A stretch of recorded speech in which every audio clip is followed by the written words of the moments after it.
जनता।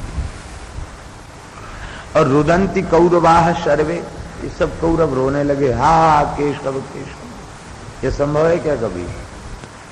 भगवान अजित है, उनको कोई गिरा सकता है क्या? अब अर्थ इसका ये है कि शवे के जले शवम निर्जीव देहम पतितम दृष्ट्वा द्रोणो कागः हर्षम उपागता हर्षम प्राप्ता। जल में लहास बही चली जा रही थी। के माने जले, शवम माने निर्जीव शरीर। जल में मुर्दा बहा चला जा रहा था, तो उस मुर्दे को देख करके द्रोण माने कौआ, कौआ बड़ा खुश हुआ। नौका विहार भी करेंगे और खूब चोंच से खोद खोद करके खाएंगे भी। तो उसी पर बैठ करके नौका विहार भी करने लग गया, उसको नोच के खाने लग गया। लेकिन कौरव माने होता सियार। सियार खड़ा था बेचारा भूखा, वो नदी के किनारे रोने लग गया, हा हा केशव केशव, अरे हमारे देखते देखते मुर्दा जल में बाहर चला जा रहा है, हम भूखे मर रहे हैं, कौआ मौज ले रहा है। ये अर्थ। व्यास जी के कूटों से प्रेरणा लेकर के संस्कृत के कवियों ने भी बहुत से कूट लिखे हैं। राम काव्य में भी कूट लिखे। ऐसे ही ये कूट हैं जिन्हें पहेली कहा जाता है। दुख तंत्रेषु, दुख का ही तंत्र है। क्या बात, क्या बात।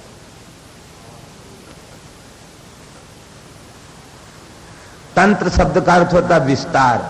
दुख का ही विस्तार है, लेकिन वह अतंद्रित, एकदम तंद्रा से शून्य होकर के निरंतर उनको करता रहता है। और दुर्भाग्य के कारण उन विषयों से क्षणिक जो सुख की अनुभूति होती है, उस सुख को, जो है वस्तुतः दुख, उस दुख को ही वह मोह व सुख मान बैठता है। कैसे? जैसे कुत्ता हड्डी को चबाता है और हड्डी को चबाने से उसका तालू छिल जाता है। हड्डी में तो कोई रस है नहीं, हड्डी को चबाने से उसका तालू छिल जाता है, उसके तालू से ही रक्त बहता है और वह अपने ही रक्त का स्वाद लेकर प्रसन्न होता है। कहता वाह, हड्डी में से कितना बढ़िया गरम गरम रस निकल रहा है।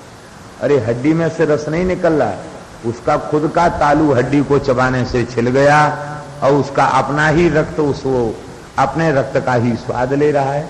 लेकिन वो सोचता है ऐसे ही भोगा न भुगता वयमेव भुगता। सोचता हमने भोगों को भोगा, लेकिन भोग ही उसे भोग लेते हैं, भोग ही उसके शरीर को जर्जर कर देते हैं और वह अपने जीवन का विनाश कर देता है। इसी तरह से धन कमाते कमाते उसका संपूर्ण जीवन व्यतीत हो जाता है। लोभ से अभिभूत वह सत्वहीन हो जाता है और फिर निरंतर उसकी इच्छाएं बनी रहती हैं, ये कर लूं, ये कर लूं, ये कर लूं। कुटुंब भरणा कल्पो मंदभाग्यो वृथिद्यमः। और जब उसकी वृद्धावस्था आ जाती है, फिर वह कुटुंब के भरण पोषण में जब समर्थ नहीं रह जाता है, उद्यम से शून्य हो जाता है, श्री से शोभा से विहीन हो जाता है, तो वह कृपण दीन हो करके वह मूढ़धि शोक करता है।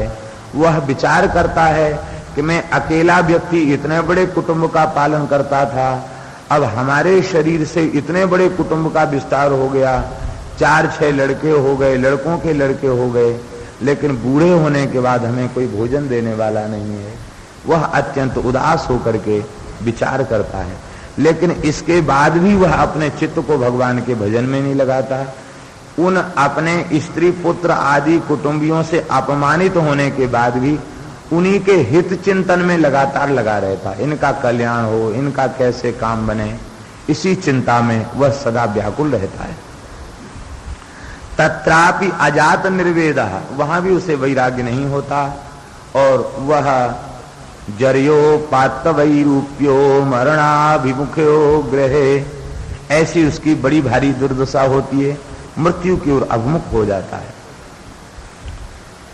घर में कोई आदर नहीं करता, गृहपाल इवाहर, कुत्ते के समान। इसी को गोस्वामी जी ने कहा, गृहपाल हूते अति अनादर बचन काहू न भावई।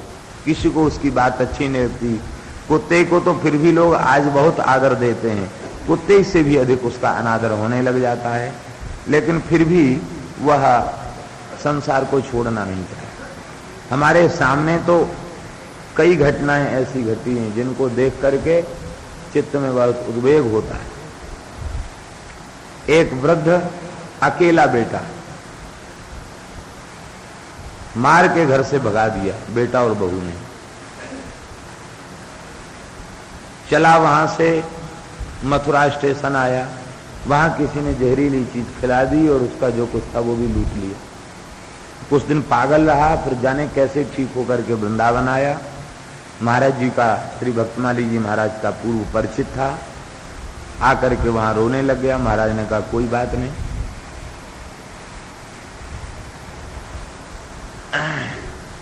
अयोध्या का शिष्य था, अब वो यहाँ के महात्मा बन गया। गृहस्थ था, अच्छे संपन्न परिवार, महात्मा बन गया। महात्मा बनने के बाद अब साधु में तो कोई ना कोई सेवा करनी पड़ती है, तो उसको कीर्तन में लगा दिया। कीर्तन होता खंड श्री राम जय राम जय जय, कीर्तन में बैठा, कीर्तन में बैठता। लेकिन कीर्तन के बाद जब महाराज के पास आता तो यही चर्चा करता, महाराज ऐसे किया, ऐसे कुछ नहीं था महाराज, बड़े गरीब थे, ऐसे मकान बनाया, ऐसे दुकान खोली, ऐसे ऐसे व्यापार किया, ऐसे ऐसे तगादा किया, ऐसे बेटे को पढ़ाया, ऐसे बेटे का ब्याह, केवल वही चर्चा कर। महाराज तो सरल महात्मा सुनते रहे। फिर कहे महाराज वो बेटा भी अपना नहीं हुआ तो अपना कौन हो। फिर कहे महाराज बेटा बहू तो बहुत खराब है, क्या बताएं महाराज, पर नाती हमसे, बहुत छोटा बच्चा गोद में आके बैठता, बड़ा प्यार करता, क्या। तो दोनों तरह की बातें वो सुनाया करता। वो 50 बार उन्हीं बात में, तो भाई अब तो वृंदावन आ गए, तुम्हारे घर के लोग कोई खोज खबर नहीं ले रहे हैं, पत्नी मर चुकी है, तुम अकेले हो, तो अब तो कम से कम। लेकिन नहीं, उसकी आसक्ति खत्म नहीं होती। ये देखा। इसके बाद वो बीमार पड़ गया। बीमार पड़ गया तो लाठी टेकते हुए आया, आके हमसे बोला कि मेरा, मैं घर का पता बताता हूँ, अब चिट्ठी लिख दो। हमने कि क्यों? तो बोला कि अब मुझे लगता है कि मैं बचूंगा नहीं, मर जाऊंगा, तो यहां मर के क्या करूंगा, कोई कपाल भी नहीं फोड़ेगा हमारा। कहता हमारा लोग, हम कोई निपुते थोड़े ही हैं, हमारे तो बेटा है, हम मरेंगे तो बेटा दाग देगा। यहां तो साधुओं में सब बड़े निर्दयी होते हैं, बस कोई मर गया तो उठाओ जमुना जी में फेंक दिया, राम राम, हम ऐसे नहीं मरेंगे, हम तो घर में जाके मरेंगे ऐसे। अरे हमने कहा भाई ऐसा मत करो, वृंदावन धाम कितने साल तुमको रहते रहते हो गया, संतों के बीच में रह रहे, मैं चिट्ठी नहीं लिखूंगा।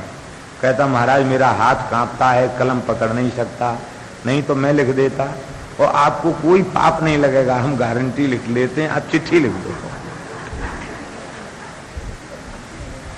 रोने लग गया। आखिर मन में बिल्कुल इच्छा नहीं थी, लेकिन जब वो रोने लग गया बूढ़ा आदमी, दया आ गई। एक पोस्ट कार्ड पर लिख दिया, आपके पिताजी बीमार हैं, आप ले जाए। कई साल में भी बेटा देख लेने आया कि बाप क्या कर रहा है, कैसे रह रहा है। जब चिट्ठी गई तो पोस्ट कार्ड था, किसी ने पढ़ा होगा, किसी भी कारण बस वो आया लेने के लिए।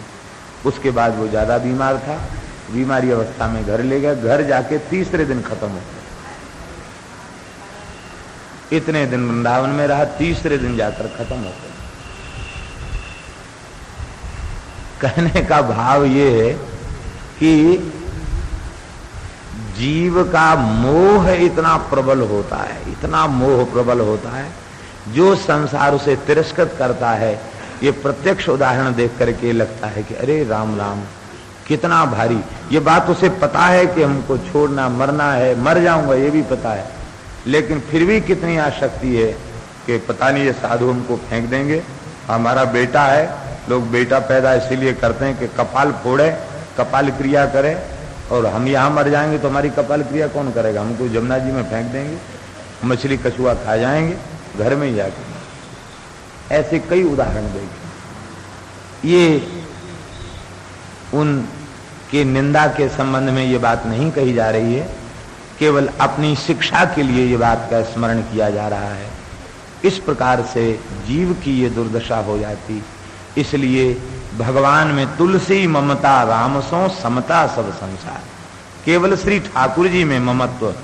मरना घर में अच्छा नहीं है, मरनो भलो विदेश में जहां न अपनो कोई। जहां कोई अपना न हो वहीं मरना अच्छा। क्यों? भजन करने वालों की भी कुटुंबियों के बीच मरने पर दुर्गति हो जाती है। बात अचपटी लग रही होगी लेकिन सही बात है, क्योंकि मोह का कुछ कम हो जाता, मोह समाप्त तो होता नहीं है। और मृत्यु के समय उसकी जब व्याकुलता बढ़ती है और परिवार के लोग घेर कर जब रोने लग जाते हैं तो फिर उसका भगवान में मन बिल्कुल नहीं रहा, उस परिवार में ही मन रह जाता है। उसी से फिर उसको उसी परिवार में भटकना पड़ता है, उयोनियों में भटकना पड़ता। इसलिए जो ग्रह त्याग की विधि है वो बिल्कुल शास्त्रीय विधि है, सही विधि है। श्री वृंदावन बिहारी लाल की।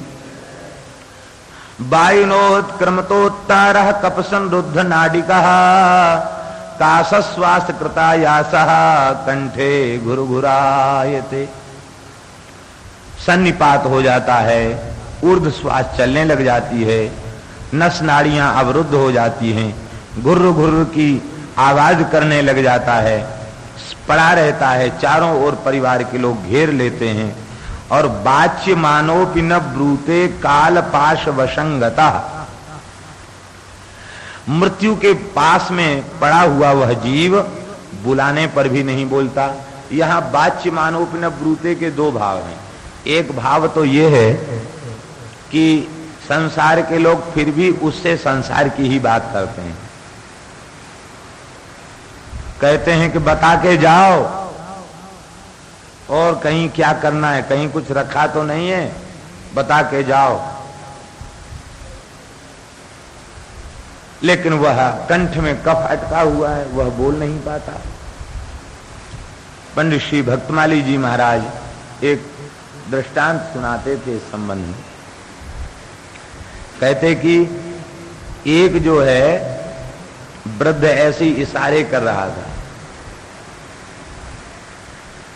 गले में कफ अड़ा था, इशारा कर रहा था। लड़कों ने सोचा कहीं धन गड़ा है इसलिए इशारा कर रहे हैं, तो वैद्य को बुलाकर और रसायन दिलवाया, कफ उसका निकल के बाहर हो गया। तो कहा कि पिताजी अब बताइए क्या कहना चाहते हो, कहाँ धन गड़ा हुआ है?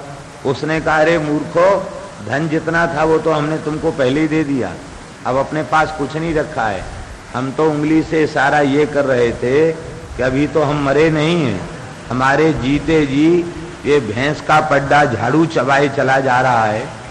कितने मेहनत से कितना पैसा खर्च करके एक झाड़ू आती है, तुम एक झाड़ू की रक्षा नहीं कर सकते तो तुम हमारे द्वारा कमाई हुई संपत्ति की क्या रक्षा करोगे? इतना कहते कहते उसके प्राण निकल गए।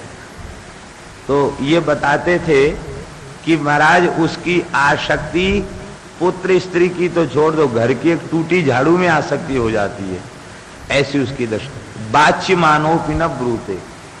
दूसरा अर्थ ये है कि कोई यदि वह बोलने में समर्थ भी हो तो कोई सज्जन पुरुष आकर के कहे राम राम कहो, नारायण नारायण कहो, कृष्ण कृष्ण कहो, तो नहीं कह पाता। किसी का भगवान के नाम से जुड़ा हुआ किसी का नाम हो, राम गोविंद गोपाल नारायण नाम हो, तो उस नाम को भी नहीं लेता है। वो कहता है कि उसके बेटे को बुला दो। ये कौन है? जैसे किसी लड़के का नाम राम है तो ये कौन है? बोले उसका लड़का है, वो राम नहीं बोले। वाच्य मानोपि न ब्रूते काल पार्श्व संगता नैवार हत जन्मईश्वर्य श्रुता स्त्री भी। कुंती जी कहती हैं जन्मईश्वर्य श्रुता स्त्री भी एधमान मदह पुमान नैवार हत्य विधातुम वै त्वाम अकिंचन गोचर। जन्म ऐश्वर्य श्रुत और श्री धन, इनके द्वारण जिसका अभिमान बड़ा हुआ है वह अपनी जिह्वा पर भगवान का नाम भी नहीं ले सकता, क्योंकि भगवान अकिंचन गोचर हैं, भगवान का नाम भी उसकी जिह्वा पर नहीं निकलता। भयंकर यमदूत उसे दिखाई देने लग जाते हैं और उस समय वह अपने संपूर्ण जीवन के शुभाशुभ कर्मों का स्मरण करके पश्चाताप करता है। वह संसार परिवार में आसक्त होने के कारण उसे छोड़ने में उसे भारी पीड़ा होती है, बहुत कष्ट होता है, व्याकुल होता है। मार मार करके यमदूत उसके सूक्ष्म शरीर को फंदे में डाल करके जब उसे ले जाते हैं तो उसकी बड़ी भयंकर स्थिति होती है। मूर्छितः पुनरुत्थितः, बार बार गिर जाता है, मूर्छित हो जाता, फिर उठ के खड़ा हो जाता है। इस तरह से उसको योजनानाम सहस्राणी नवतिम नवचाध्वनः त्रिभिर्मुहूर्तैर्द्वाभ्यां वा नीतः प्राप्नोति यातनाः। पृथ्वी से यमलोक का मार्ग 99,000 योजन दूर है। 4 कोस का 1 योजन होता है। 99 का 4 गुना करो और फिर उसका 3 गुना कर दो। इतने किलोमीटर दूरी पर यमलोक की स्थिति बताई गई है। उसको 2 या 3 मुहूर्त में ही उसको पहुंचाया जाता है। 2 मुहूर्त का मतलब होता है 48 मिनट का 1 मुहूर्त होता है। तो 48 का 3 गुना कर दो तो 3 मुहूर्त हो जाएगा और 2 गुना कर दो तो 2 मुहूर्त हो जाएगा। तो इस प्रकार से इतनी देरी में उसको यहां से यमलोक तक पहुंचाया जाता है। कितनी तीव्र रफ्तार से उसको यहां से ले जाया जाता है। व्याकुल हो जाता है, भयंकर प्रचंड उसे कष्ट की अनुभूति होती है। आदिपनम स्वगात्राणाम, शरीर को जला देना और जैसे गन्ने को पेला जाता है ऐसे ही पेल देना, अनेक प्रकार की यातनाएं, उसी के शरीर के मांस को उसी को खिला दिया जाता है। भयंकर उसमें अत्रैव नरक स्वर्गः इति माता प्रचक्षते या यातना वही नारक्या स्ता इहाप्युपलक्षिता। माताजी एक सिद्धांत ये भी है कि अत्रैव नरक स्वर्गः, यहाँ स्वर्ग भी है और यहाँ नरक भी है। इसका तात्पर्य है कि वो नरक भोगने के बाद जो पाप कर्म उसके बाकी बच गए हैं और धरती पर जन्म ले लिया है, तो उन्हीं पापों के परिणामों को नारकीय कष्ट के समान यहां भोगता हुआ दिखाई पड़ता, वो नरक है।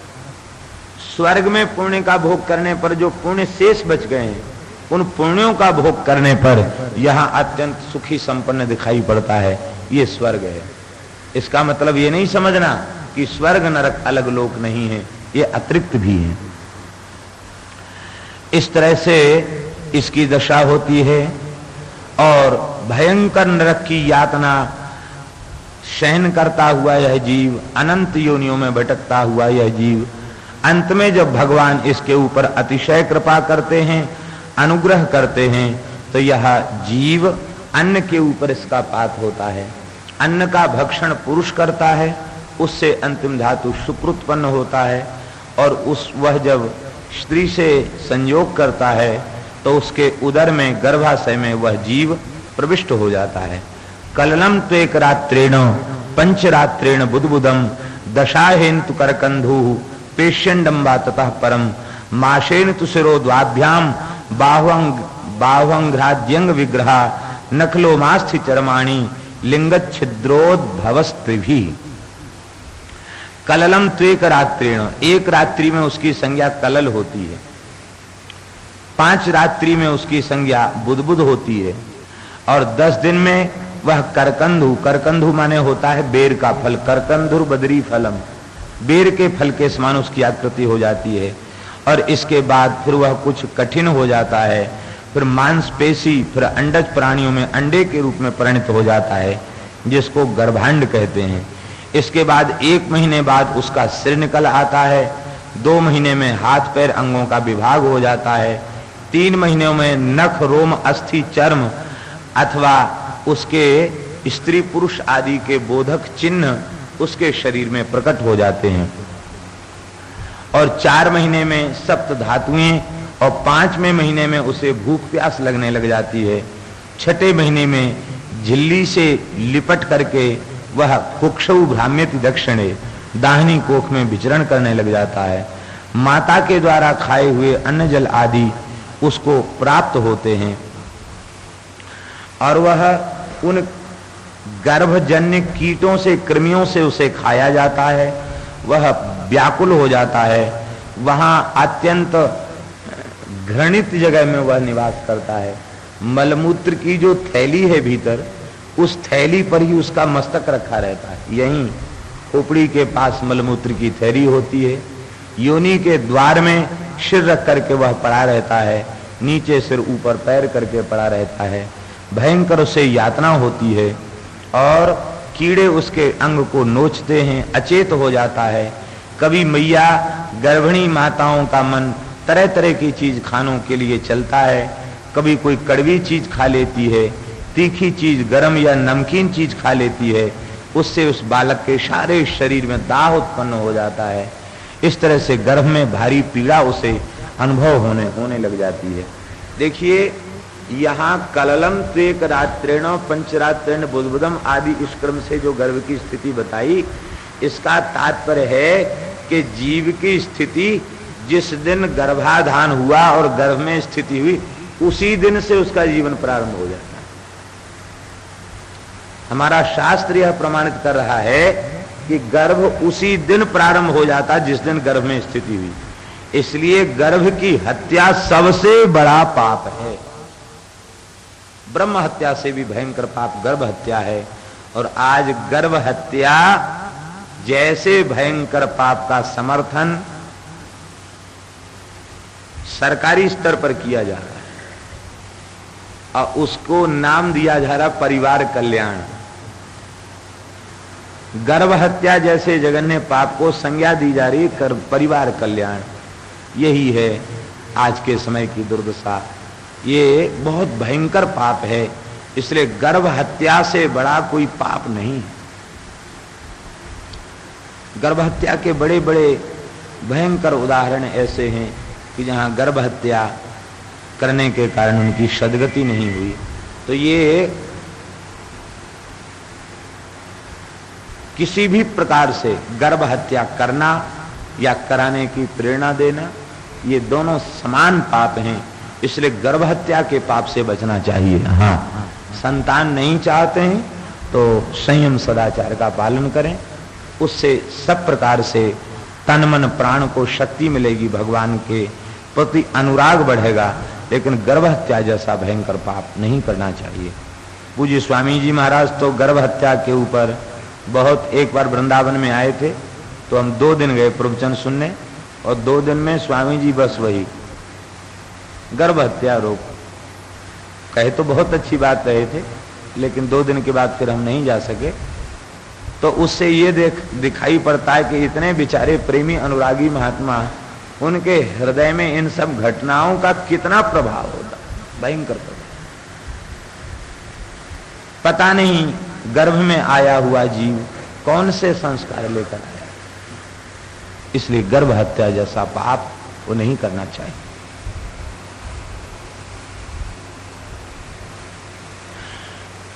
जीव उसे अपने जन्मों की याद आने लग जाती है और वह भगवान की स्तुति करने लग जाता है।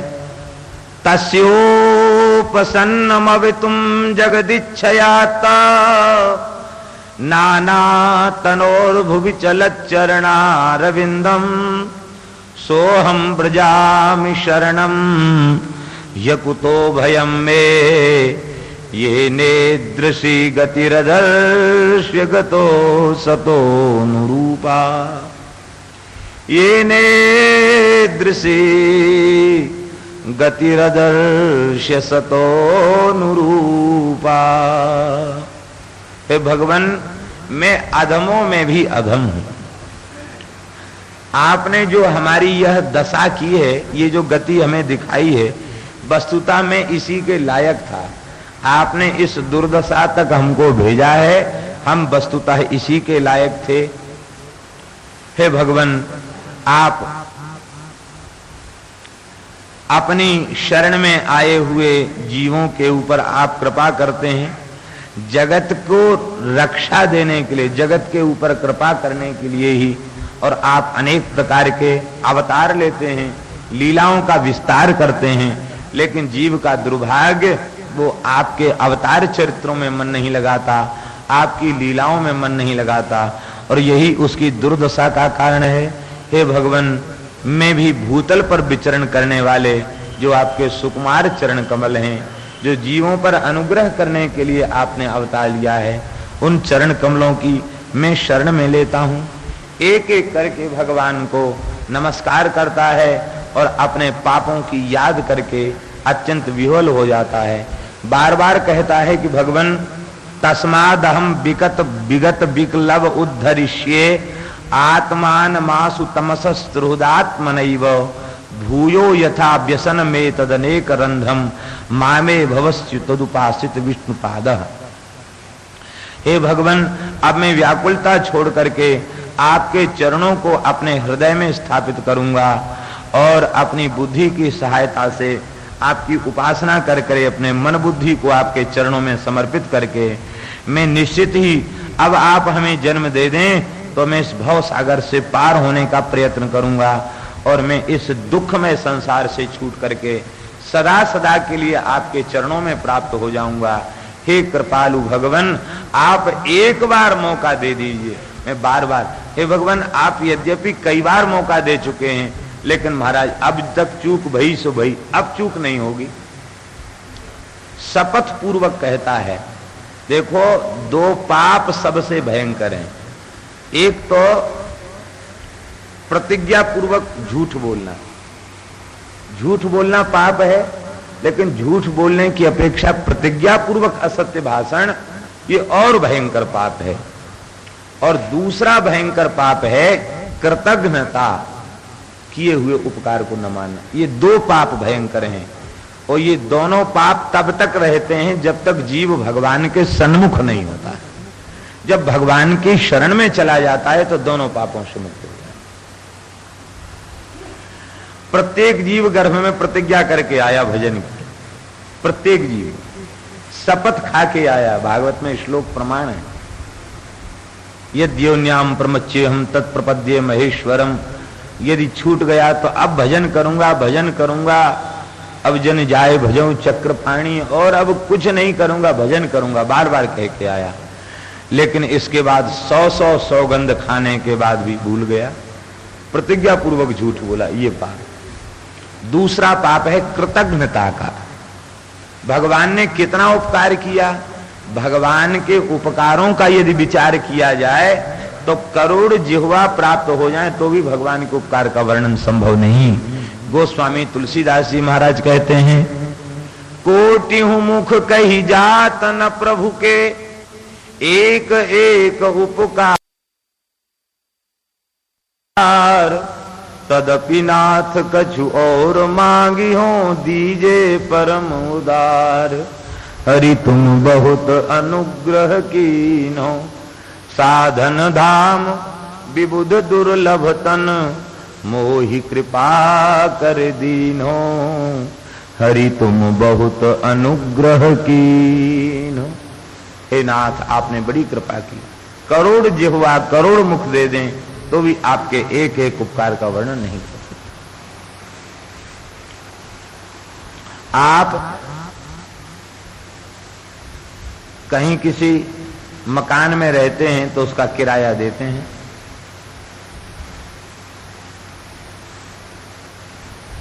अथवा उस मकान में रहते भी हैं तो खरीदते हैं, पैसा खर्च करते तब आपको मकान मिलता है। ये इतना बढ़िया मकान, इतनी कारीगरी, इतनी कलाकारी, इतना सुंदर भवन भगवान ने कितना बढ़िया नक्शा बनाया, वो कितना बढ़िया मकान बनाया, इसके लिए कुछ पैसा दिया भगवान को है? भगवान को कुछ पैसा तो नहीं दिया, और भगवान ने मुफ्त में दिया है, कृपा पूर्वक दिया है, कृपा कर दी, कृपा करके शरीर दिया। इसके बाद बिजली जलाते हो, उसका बिल भरते हो। भगवान की बिजली सूर्य चंद्रमा है, इनका कभी बिल भरते हो? नगर पालिका का पानी पीते हो, पानी का टैक्स देते हो, वो पानी आया कहां से? भगवान का पानी पीते हो, उसका टैक्स देते हो। भगवान के बनाए अन्न को खाते हो, उसका टैक्स देते हो। अन्न जल पृथ्वी पवन सब कुछ भगवान ने मुफ्त में दे रखा है। ये लेते एक धेला भी नहीं है, देते सब कुछ है। किसी से 2-5 रुपए की चीज 4-6 मिनट के लिए आप ले लेते हैं तो उसको कहते हैं धन्यवाद। और भगवान ने इतना बढ़िया शरीर दिया, खाने पीने को सब कुछ दिया भगवान ने, और भगवान को कभी धन्यवाद देते हो? एक कृतज्ञता है। धन्यवाद तो नहीं देते, बुराई जरूर करते हैं। भगवान ने 1000 चीज हमारे अनुकूल हमें दी है, एक चीज हमें हमारे मन के अनुकूल नहीं है, और उसी को लेकर हम कहते देखो हम तो इतना करते हैं, भगवान ने हमको ये क्यों नहीं दिया, ये क्यों नहीं दिया। अरे जितना दिया उसको तो विचारो पहले, उसका तो सदुपयोग करो। उसका सदुपयोग नहीं करता, नई नई चीजों के लिए लालायत होता है, उल्टे भगवान के ऊपर आरोप लगाता है। तो भगवान का भजन करना, भगवान की आराधना करना, ये भगवान की कृपा का बदला चुकाना नहीं है। भगवान के ऊपर कोई एहसान करना नहीं है कि आपने हमें शरीर दिया तो हम आपके लिए ये कर रहे हैं। ऐसा एक महात्मा सुनाते थे कि एक संत को बहुत अभिमान हो गया कि हम बड़े तपस्वी हैं। 10,000 वर्ष की तपस्या किया, भगवान आ गए, बोले वरदान मांगो, आप बड़े तपस्वी हैं। महात्मा बोले तपस्वी तो हम वस्तुतः बहुत बड़े हैं, नहीं बड़े तपस्वी है तो आप कैसे आते। भगवान मन ही मन सोचने लगे कि हम तो अपनी कृपा से आए, महात्मा तपस्या के कारण मानते हैं। बोले चलो कोई बात नहीं, अच्छा वरदान मांगिए।